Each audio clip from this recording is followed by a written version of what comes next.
Hey everybody, what's going on? Hellmite here, bringing you another video from Grab the Lantern today. It's Tuesday, the patch notes have been posted, which means it's time for us to go through the top 5 changes of patch 12.14.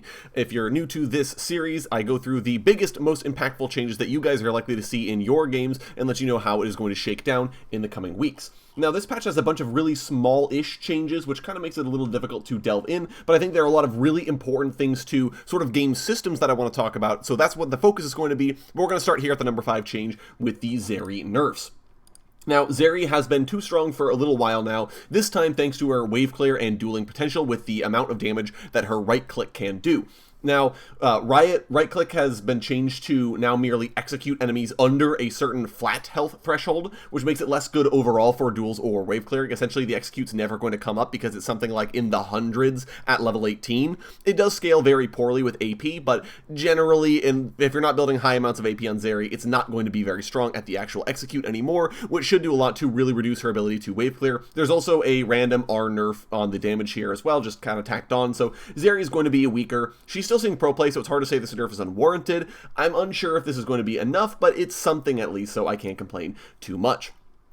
Moving on to the number 4 change, it is the Enchanter item nerfs. Now, Enchanters were a huge winner of the durability update. Their buff buddies are stronger, and can make better use of their heals and shields. Grievous wounds are weaker, which ordinarily would weaken the amount of healing they get. And the Enchanters themselves are also way harder to kill, which has meant that it's really hard to deal with what Enchanters want to do. It's harder to kill the Enchanter, it's harder to kill their buff buddy, and you can't really mitigate their effectiveness as easily as you could prior.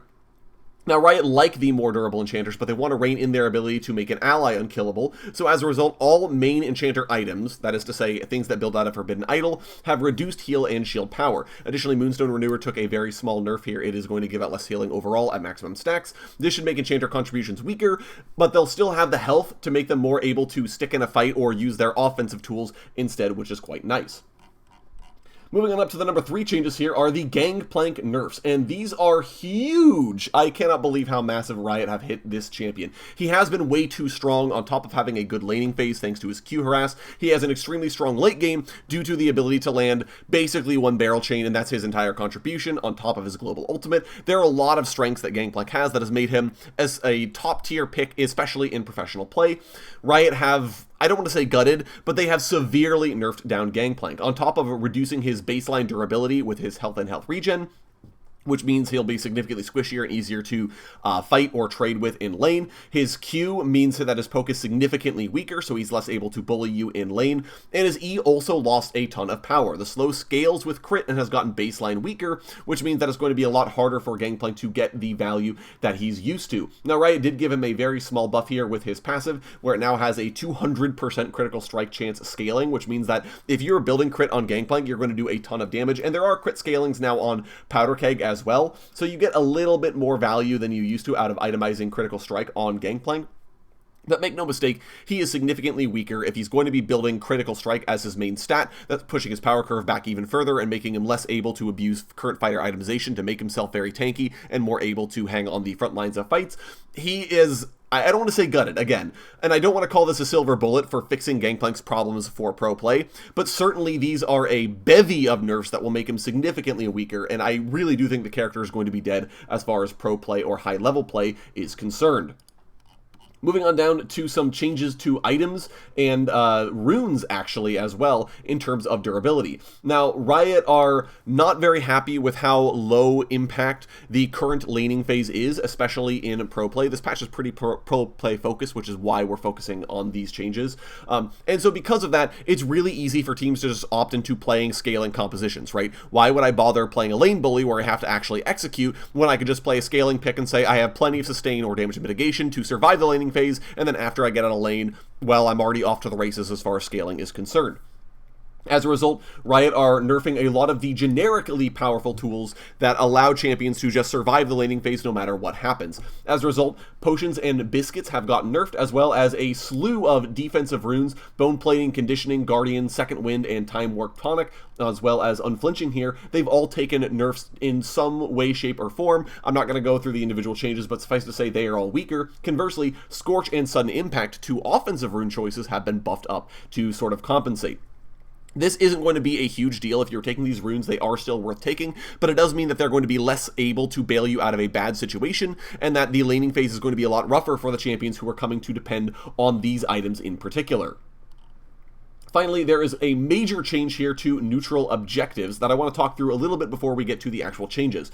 As I mentioned already, games are way more passive than they were previously, and teams are allowed to just concede objectives and focus on scaling rather than have to fight for every single dragon and every single herald. And realistically, it's hard to blame them. Individual Drake buffs are very weak. Who cares about the Infernal Dragon as long as you're not giving up the soul? And Shelly doesn't provide any value if she isn't used to take the first tower or get plate gold. After that's sort of happened, when plates have fallen off in the first towers down, Shelly is useful, but significantly less useful, so why would we waste time trying to take her, especially when we can stay safely under our towers and farm? As a result, Riot are buffing the bonuses that neutral objectives are going to give you. All Drakes are now going to deal less damage but have higher health totals, and their buffs are all more powerful, especially the Cloud Drake. I really want to reinforce this. These are absolutely massive changes to the Cloud Drake's usability. It is hugely impactful now, and I definitely say this needs to be a priority if you're in your own games. If you're a jungler in particular, go for Cloud Drakes.